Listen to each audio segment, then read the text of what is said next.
Hey everybody, this is my 29-gallon miscellaneous tank, and a few days ago I put a female guppy in here that I had from my quarantine tank. I'm not going to get into why, but I had a female guppy. She was dropping babies everywhere. I needed to put her in a place where she would be isolated, but any more babies that she dropped would never get a chance to grow up. So I figured this tank with angelfish in it would be perfect. They'd leave her alone, but any little babies that got dropped would quickly get gobbled up and be some nice free fish food. Well, the plan was working just fine until yesterday. I looked in here and I noticed my angelfish. Can't really see now, but let me see if we can zoom in a little bit. I was kind of hoping as I was talking that the fish would come out and start moving around a little more. I don't know why I'm having such trouble with my camera focusing this morning. The fins on the angelfish in the back there, if they ever get out and come around, are noticeably damaged. They're very chomped up and munched up. The trailing fins are very much damaged. Come on, you stupid fish. Any other time they're banging their faces up against the glass because they think I'm going to feed them. Let's try doing this. That usually gets them out. So this one seems okay. This one's got the more elaborate, longer fins, and this one actually seems okay.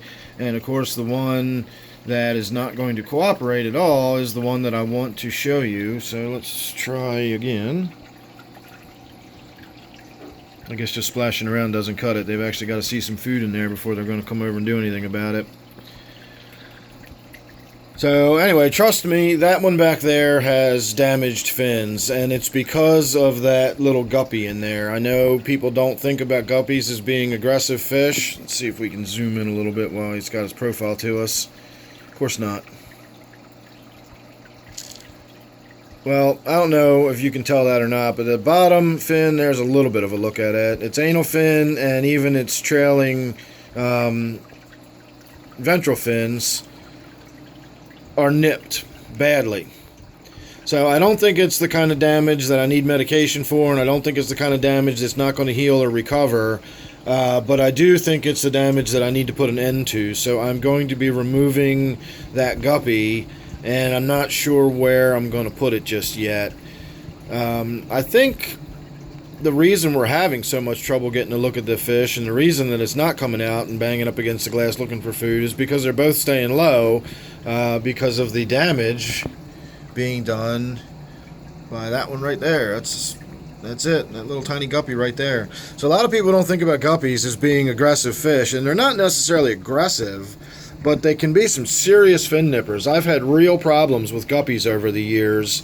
When I first started keeping fish, I thought guppies were like the additive to every tank. They're just cute and adorable, and you can get some amazing colors and interesting behavior.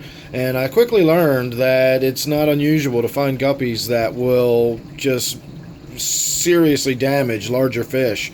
They'll even attack each other. If you've got a tank with nothing but guppies in it and you're seeing damage, that's why these guppies can be some serious fin nippers. So stay tuned, make sure you subscribe. Don't really know what I'm going to do with this guppy now, but I do have a few options, and stay tuned, we'll figure something out. It'll wind up going in one of my tanks.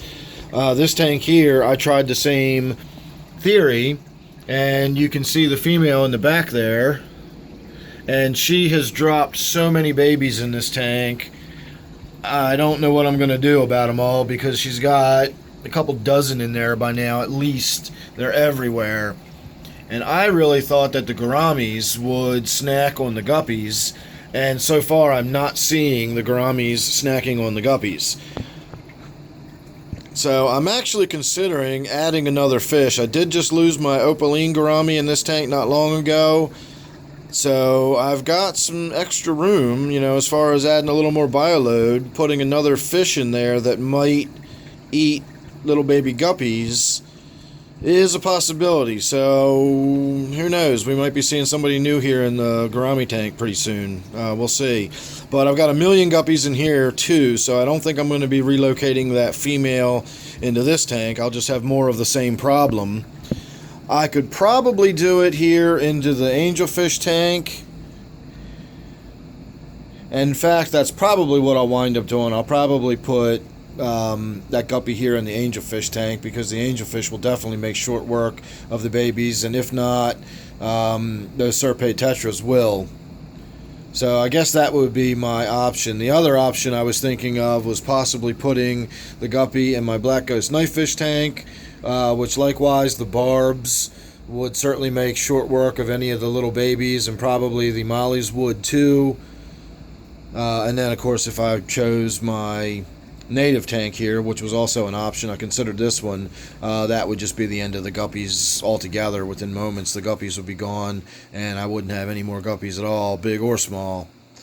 So, like I said, make sure you're subscribed. We'll figure something out. Again, don't know where everybody's going to end up, but they've definitely got to go out of this tank. Here we go. Let's see if we can get a better look at that tail. So you can kind of see that damage there now. Looks like a bad haircut on the tail, and then the anal fin is really more severely damaged. So I never like to see my fish suffering undue stress or getting chomped up like that if there's something simple I can do to avoid it. So once again, I will ask you to please subscribe. Don't forget, this is my 29-gallon miscellaneous tank. Thanks for watching this one, and I'll see you real soon in the next one.